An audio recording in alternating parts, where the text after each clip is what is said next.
ଜାତଶ୍ଚ ହି ଧ୍ରୁବ ମୃତ୍ୟୁ ଧ୍ରୁବଂ ଜନ୍ମ ମୃତଶ୍ଚ ଚ ତସ୍ମାଦ ପରିହାର୍ଯ୍ୟର୍ଥଂ ନତ୍ୱଂ ଶୋଚିତୁ ମହର୍ଷି।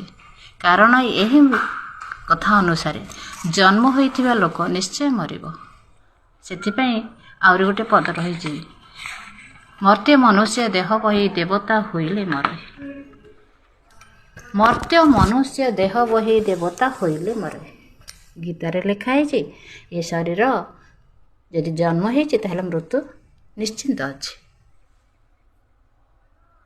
ତାହେଲେ ଆମେ କି କର୍ମ କରୁଛେ? ଆମେ ତ ମରିବା ନା। ତାହେଲେ ମରିବା ପଛରେ ଥିବା ଯେଉଁ ଉଦ୍ଦେଶ୍ୟ ତାହା ତ ଆମେ ପୂରଣ କରିପାରୁନେ।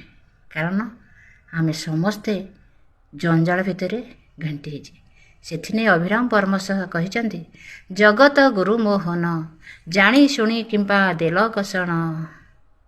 ଜଗତ ଗୁରୁ ମୋହନ ଜାଣି ଶୁଣି କିମ୍ବା ଦେଲ କଷଣ। ଜଞ୍ଜାଳ ବଡ଼ ବିଷ। ଜୟ ଜଗନ୍ନାଥ, ଜୟ ଜଗନ୍ନାଥ।